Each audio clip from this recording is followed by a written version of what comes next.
نن ټیک د ته به زما جنازې لم راشې، ته به ما ته تعزیت هم وکې، ته ما له تسلیم راکې چې زه ستا مجرم ګرفتاروم. خو ای وزیر اعلی صاحب، ای د پی ټی آی قیادته، زما دا یوه ګیله ستا نه ده چې 20 ورځې ستا دغې ورکر کومه بې عزتي په دې سوشل میډیا د دغې عظیم محدث وکړه.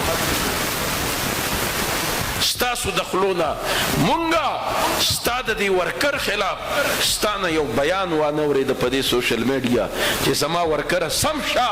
ولې دا دومره محدث لوی شرمې د څه چل کړی دی؟ د ملک د ادارې صفت کړی، دا د دې ملک شهري نه دی.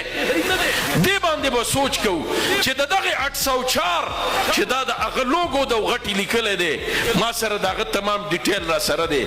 نو که تاسو د خپل قیادت نه چېرته دا اورېدلي چې دی هلک دا غلطي کړې ده، د هغه نه پس چې دی 20 ورځې د هغه په هغه خبرو د بېعزتو په هغه پوسټونو باندې کمې کمنټې ستا د تخبې او د مردانو او د چارسدې د پښتنو راغلي دي چې نوم هم د پښتون او دارنګې نوم هم د مسلمان او د نوم سره اخره کې بیا پی ټی آی هم لیکلې ده.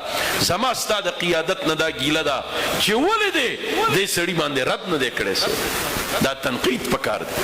لہذا محترم عزیزانو، نن دا بیزتی دا ولې روانی دي په دې وجه باندې او د مرګ نه بعد هم نه ماپ کوي. دا یوه خبر هم ده.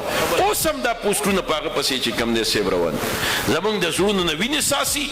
والله العظیم که د سیاسي تنقید په وجه درته وایو، هغه د هر چا مشرو ستا دې کلي ته راغلی دی، ستا دې جنډۍ ته راغلی، ستا د بچي په لاس یې سر ایښی دی، تا ته دا کلپ چلیږي چې ته را پسې کنزل کوه، ته مې بې عزتي کوه، زه به دې د زوی په سر پګړۍ ږدم، زه به دې د زوی نه حافظ جوړوم، زه به دې د بچي نه چې کوم دی صاحب عالم جوړوم.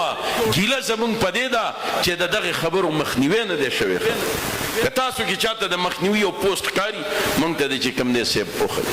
لہذا محترم عزیزانو، دغې حالاتو کې خپل ایمان باندې سوچ وکئ چې دا د انبیاء وارثان، العلماء ورثة الانبیاء، دا عالم دی یوازې د رسول الله نه، حضور وی ورثة الانبیاء، دا د تمامو انبیاء وارثان دي. سه د تمامو انبیاء چې کم کار کړی دی هغه کردار هغه په دې معاشره کې د علماء دی. لہذا محترم عزیزانو، خپل محسنینو پیژنئ. نن دا عالم دا ستا محسن دی، دی به تا ته نیکه لاره ښیي. دا ستا د بچي محسن دی، دی ستا دا بچی دې دوران کې د لوپرو نه بچ کوي.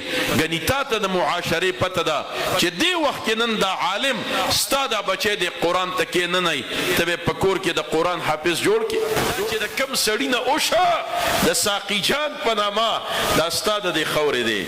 دیم ځان ته مسلمان وایي، دیم ځان ته پښتون وایي. خفه کېږو به نه د هغه په پلیټر هاوس او بلاتر هاوس باندې چې کومه لوګو ده د 804 لګېدلې ده. دا د افسوس خبره ده.